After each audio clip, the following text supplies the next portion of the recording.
Eric Sherman, living legend of hip hop, EPMD's own. Yo, Eric Sherman, you ain't the only one with green eyes, man. Hey, yo, hey, Joe, I was cursing you out every week.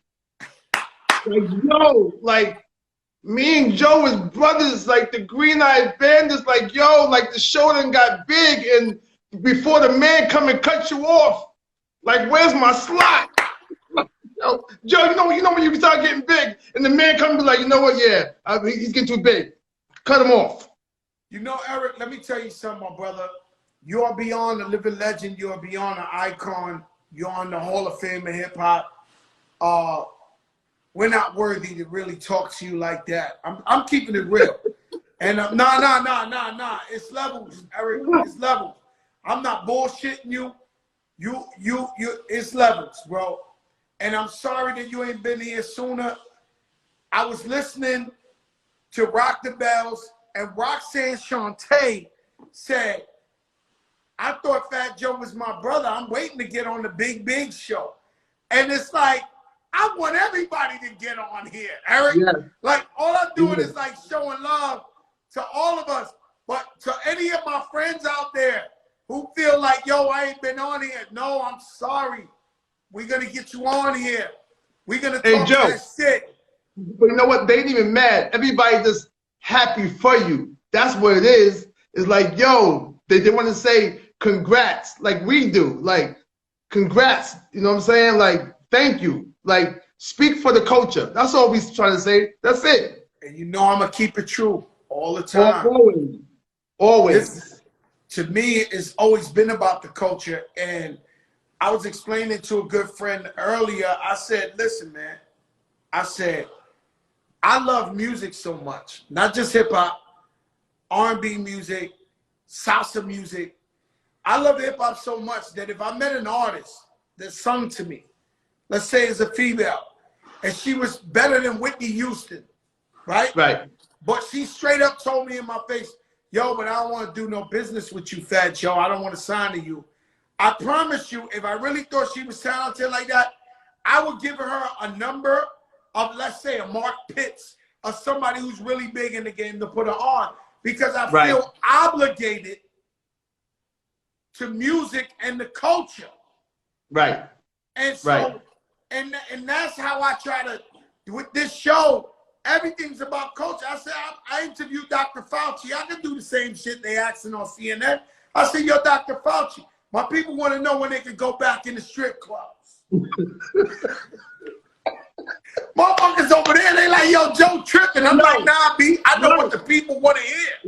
Right, exactly, right. So, Eric, I had Dallas Austin here the other day. He was talking about you going down to Atlanta. What was that like when you went to Atlanta? So you left New York to go to Atlanta. You was one of the first people in Atlanta. Yeah, but you see why I had to go, because, you know, they came and got me. The people came and got me. So you know, because after I got locked up, I ain't know you got locked up, Eric. What they locked you up for? Nah, you know, the Parrish Smith thing. As far as niggas said, I did all that with, you know. You saw the beef thing when I said that I went up. You know, I did that. You know, Parrish. I think I robbed the crib, the whole nine, and that was, they had said all that, but they came and got me anyway. So after that happened, I went to Atlanta because I was trying to make sure I won't be stuck here in the system. So I figured I'd just run. So I went to Atlanta. And then you set up shop in Atlanta. And then who did you vibe with when you got down there? Well, I was down there with this guy named Greg. He was a guy from Detroit. Now, and he had this rim shop, but on the other side of town. So I'm like, yo, let's get a bigger rim shop. So we went downtown and got a bigger rim shop. And meanwhile, yo, Joe, the illest thing is the fact that it was a kid in the back with a ponytail, always in the shop. It was Big Meech. He was in the shop every single day. Don't forget, the boys who I was with was Detroit niggas I was with. Greg and them from Detroit. But I didn't know that. You know what I'm saying? So once I went there, Greg took me to Dallas Austin's studio. When I walked into Dark was like you said. That was like, holy shit, Erick Sermon's in my lab. Joe, the nigga gave me, I'm brand new. I don't know him, he don't know me. He gave me the studio, like, yeah, here's your studio from now on. Studio B room, that's your room. So after that happened, I met Lisa Lopez, right? So Left Eye had Illegal, which is the rap group, was Jamal and Malik. I fuck with Illegal. I used to hang out with Illegal. Right. So Lisa, so Dallas like, yo, Lisa got this group. You want to fuck with them? I was like, I do it. So whatever hip hop Dallas had, I did. Lil Zane had a group called The Chronic at first. Lil Zane, the rapper. So I did The Chronic, I did Shades of Lingo, and I did Illegal for Dallas Austin. You know, so that's, he just showed me mad love. Atlanta just showed me mad love. So then I brought the cameras down there and shot Stay Real in downtown Atlanta. So when my song came on, it was like Atlanta's own Erick Sermon. I'm like, this is some other shit. Like, Joe, you know, New York ain't doing that. So I'm like, introduction, Atlanta's own Erick Sermon. Song come on. So my rim shop is right next door to Hosea Williams. I don't know if y'all know who Hosea Williams is. He marched with King. But we used to feed the homeless in Atlanta. So I used to go over there, ask him what type of money he need, what type of food he want to get, so we'd go downtown and feed Atlanta all the bums, because Atlanta had a lot of homeless people. A lot of homeless. So then, Joe, next thing you know, 2 months come by, they like, oh, there's some shit called Freaknik out here. I'm like, Freaknik? Joe, oh my God. I lost my mind. Was crazy. No, I lost my mind. So now I got the rim shop on the corner. You could lose your life, your marriage, everything for one day in Atlanta. Listen. That's why I stay out of Atlanta. Yeah. Atlanta, it was Sodom and Gomorrah. I never seen it like that in my life. Joe, don't forget, I got green eyes. I'm Erick Sermon. It was women. It was women. It was women. You don't forget, it was like Lewis said, it's 22-1. Can you imagine that? Is it still like that now? It's still like that now. So but anyway, at the rim shop, Joe, you know how you would have Tupac up there, like at the front. You would have Dave Justice at the front. You would see Layla Rashawn at the front. And then was Big Meech rich at this time yet, or he was coming up? He was, but we didn't know that. See, towards the end, when he knew it was going to happen, he started letting loose. But in the beginning, it was a big sign, you know, that said BMF off the highway. The world is BMFs. I know all about that sign. Remember that? But they was quiet until the end. Until they started getting like Jeezy and Blue Da Vinci and the whole nine. When they started doing the rap thing, they started coming out. But in the beginning, they wasn't making that noise. They had the big sign, but they wasn't like when they started doing the rap thing and they started getting really, really big. But let me ask you something.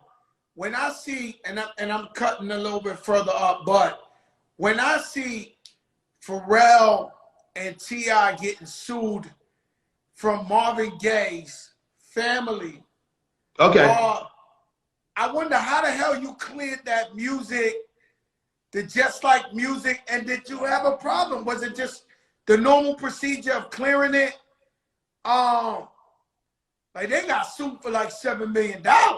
Yeah, it all comes down to money, Joe. I paid 150 grand to the estate. Then I paid 50,000 to a lawyer. That happens the lawyer knew Eric B. so it's the funniest shit ever. I'm like, how the hell does Eric B got something to do with this? So Marvin Gaye's Eric B got something to do with it. Eric B's the godfather of this show. Hey, listen, Eric B made 50 grand off that deal too. So Eric B knew the lawyer of the family, so it made it easier for me. So then once I got that, paid that money, Clive Davis came and gave me $4 million. See, I knew that it was going to be a situation where if I make this deal happen, and because it was on with Jimmy Iovine at one time on Interscope, But I knew that once I do that, I needed 1 month. Jimmy said, give me 1 month to promote, then you can go and do the Clive Davis deal. So after that, I went to J Records. But I paid the money. You paid the money first, you had no confusion. Yeah, that's what I always pay my samples. I always, you know, you know, and I'm independent and everything. I don't take no chances. I pay a lot of money in samples. You know what I'm saying? Joe, you know what's so bugged out is the fact that, like, I'm not saying, Ghazi, that you listening right now, but listen, man, Empire was doing Empire, but Empire's changed when All the Way Up came. When All the Way Up came, Empire became this billion-dollar silent label. Like, oh, for real? Like, come on, Joe. Come on, you know, man. Ghazi's a good partner, man, and I'm gonna tell you the story behind that, man. I had came out of the jail for the taxes. Yeah. And I was in Cool and Dre's studio and we was working, and you know, they took millions of dollars from me. And I call up Ghazi and I said, yo, guys, I got a song, it's me and Remy. It's a hit, you know, and I need you to fund this. And he never even heard the song. And he said, I got you, let's go. For real? Real talk. He never even heard the song. He was like, I got you, let's go. And got you means 200,000 radio, you know, the video, Yeah. you know, got you means big commitment. And so Right. I always stayed loyal to him. And but you know, I did the first record I did with Ghazi was Another Round with Chris Brown. Another round. Oh, Whatever you, so that was first. So that was first. That was the first thing I did with Ghazi. I see. I thought it was All the Way Up. My bad. Nah, and Nori plugged me in with Ghazi. But you're right. I mean, what happens is, so you know the system in hip hop, it's a young man's game. Right? I know.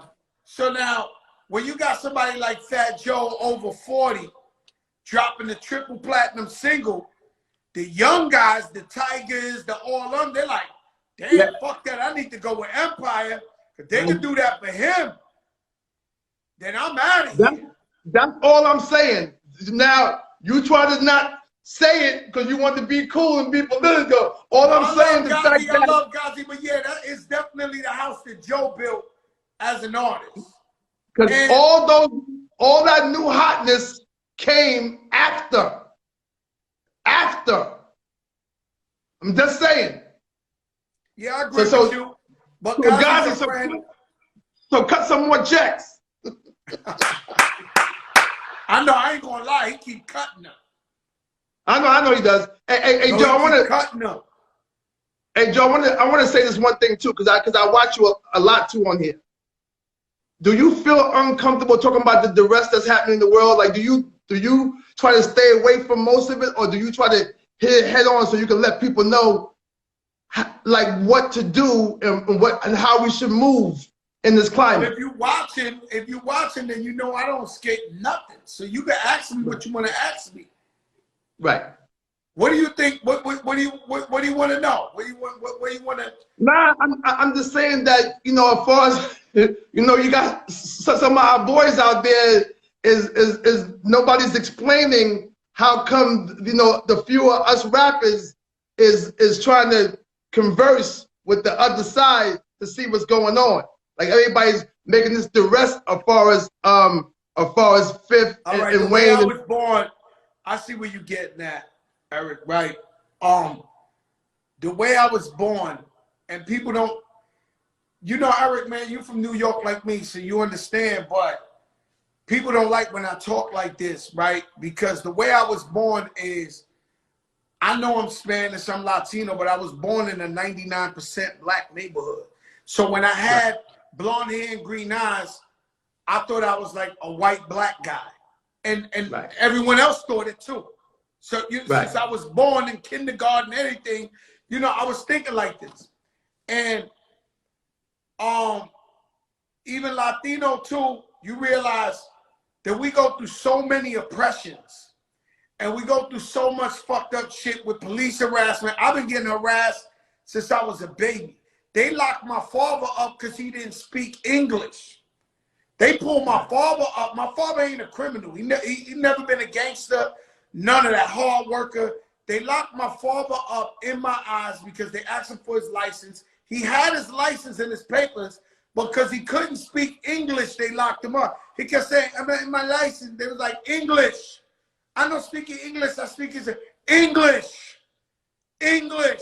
They wound up putting the cuffs on my father and they locked him up because he didn't talk English. So now, when you turn around and you see all these abuses, not just police abuse, fucked up schools. Like down here in Miami, my son used to go to Miami Beach High School. That shit 90210 because it's in a rich neighborhood.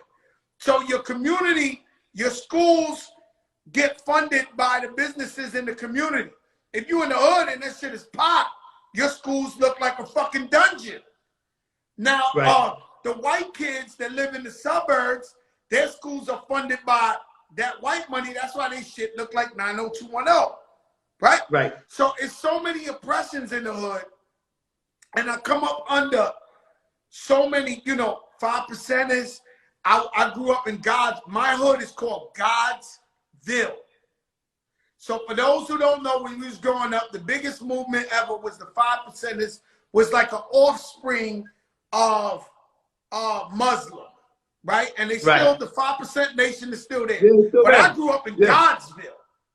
So all the gods from New York City and definitely from the Bronx and Harlem, they came to my projects to have the motherfucking meetings and all that. So for me, it was the God Malquine, the Magnificent Scientific, Infinite, Rakim, Tashim. That's who I grew up with. So the reason I ain't eat pork since I'm 12 is because they was telling me, yo, the pork is dog, cat, this, all that shit. So I grow up from a real understanding and from a culture of oppressed people.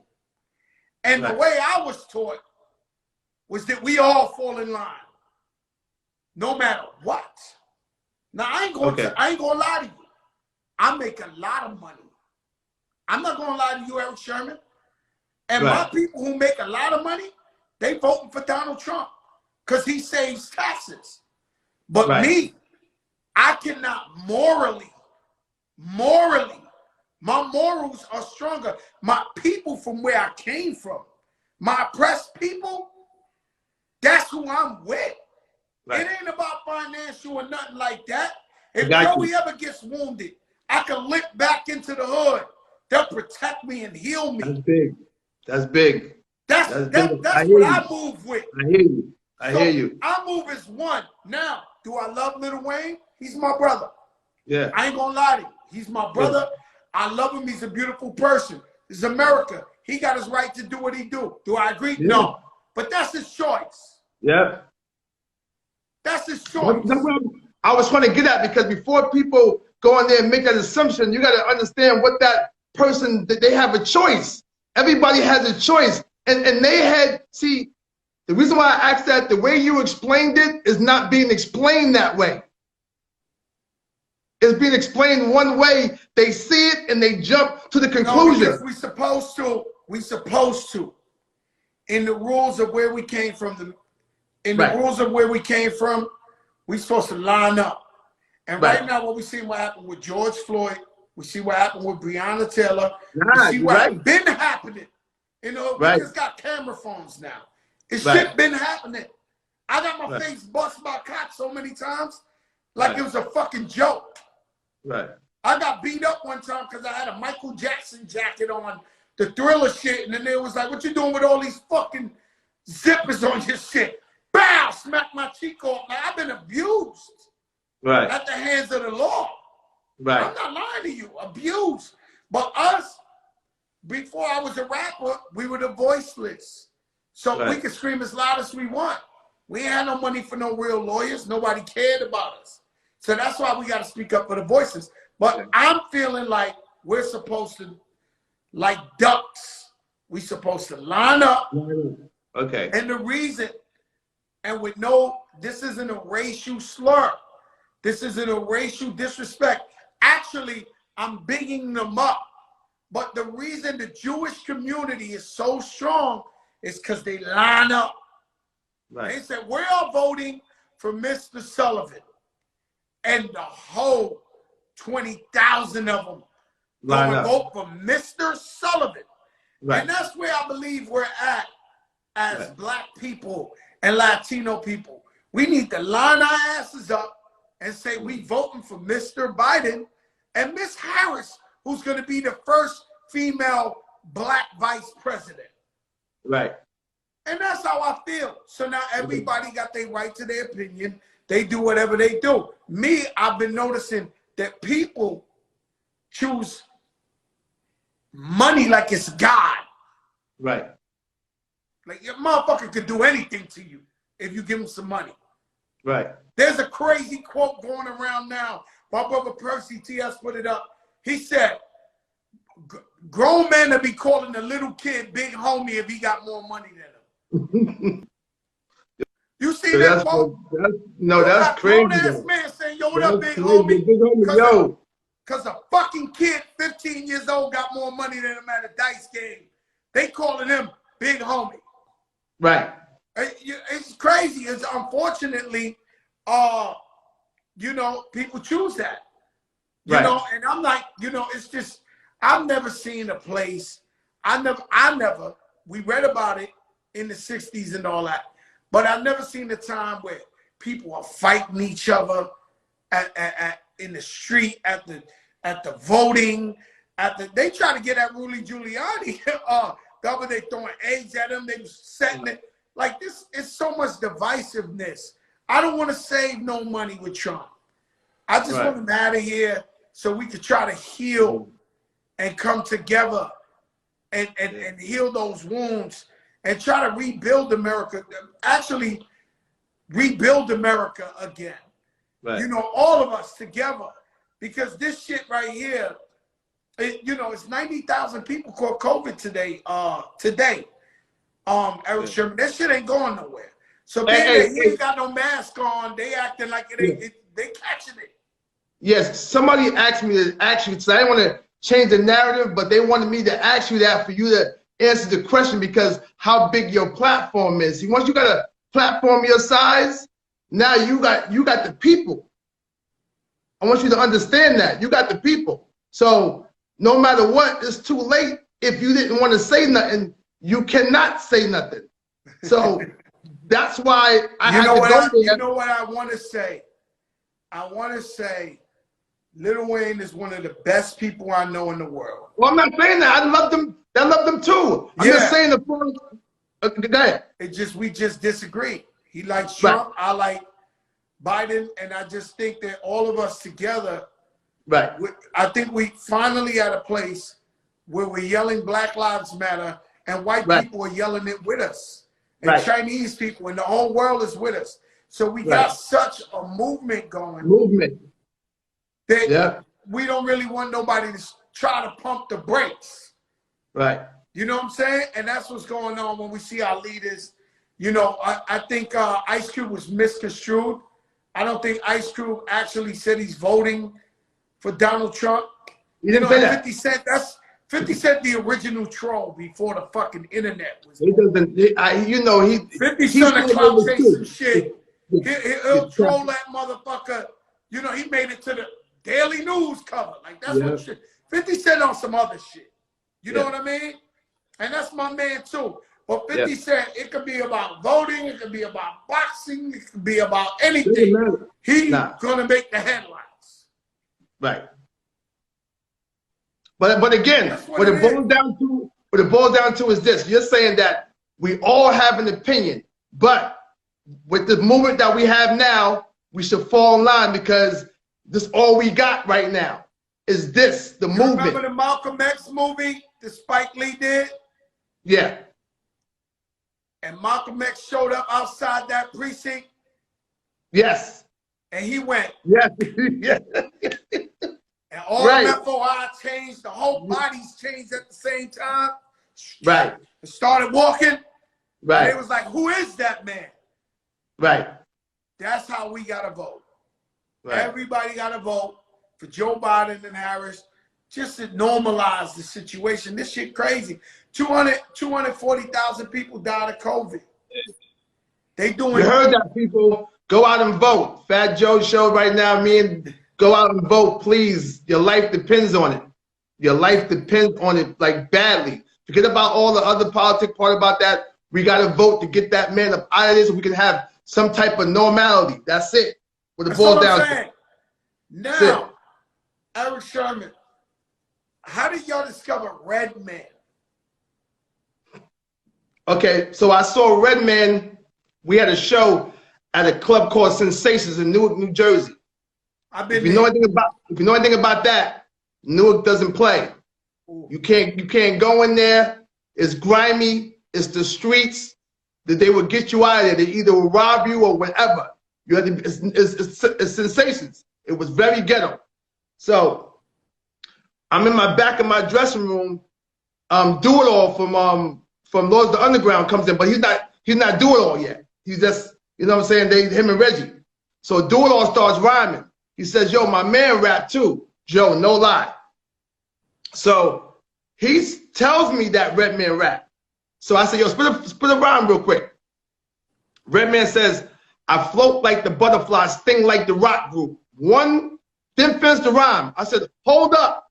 The metaphor was so crazy. I float like a butterfly, sting like the rock group. You thought he was going to say sting like a bee. He didn't do that. He put Sting, the rock group, on the metaphor. I put him on stage that night. And then the next day, I said, listen, come to Long Island. But it took him 2 months. Joe, he came off the train in the yellow two-piece suit and a pair of shades.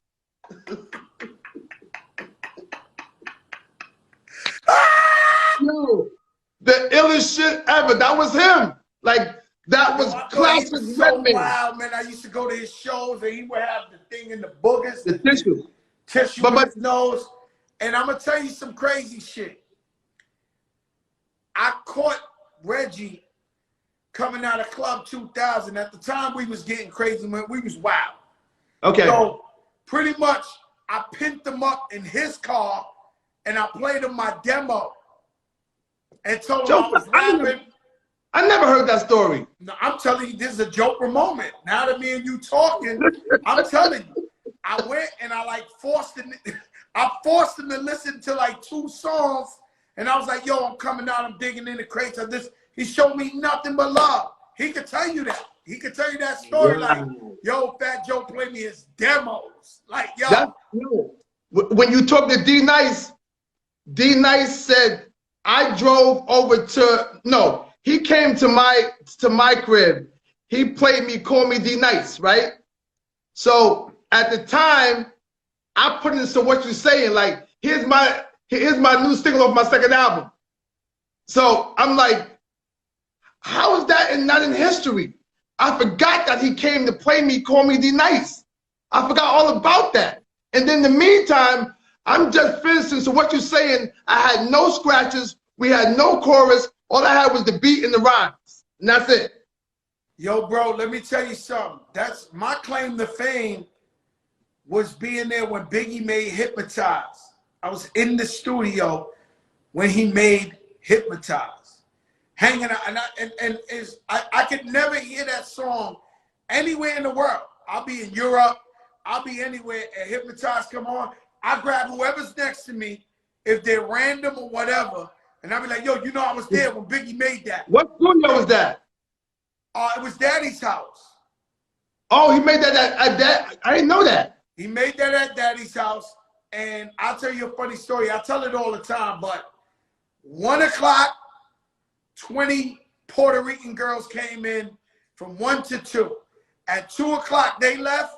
20 black girls came in from 2 to 3. When they left, for 3 to 4, 20 Italian girls came in.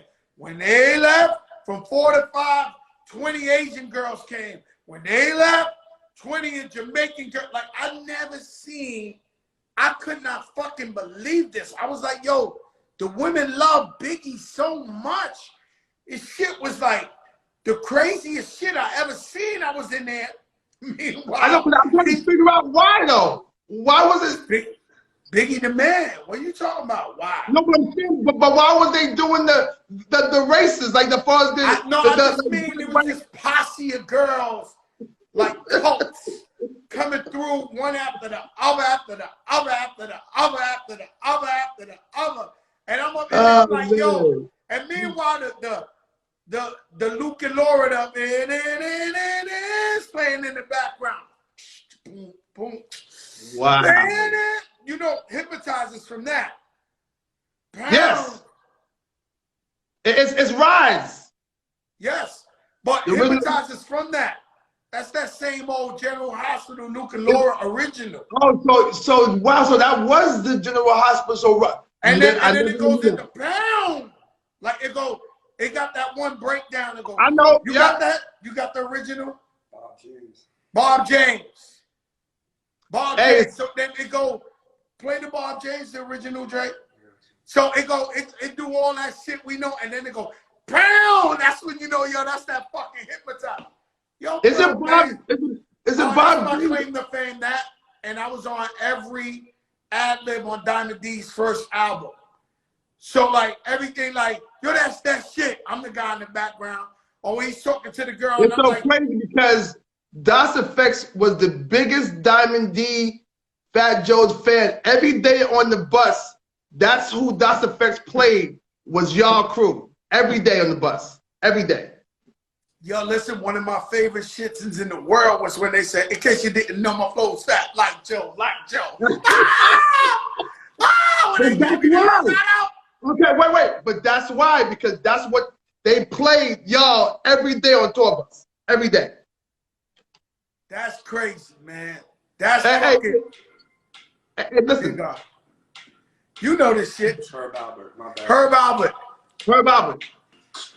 That's my claim to fame. I was there when he did it.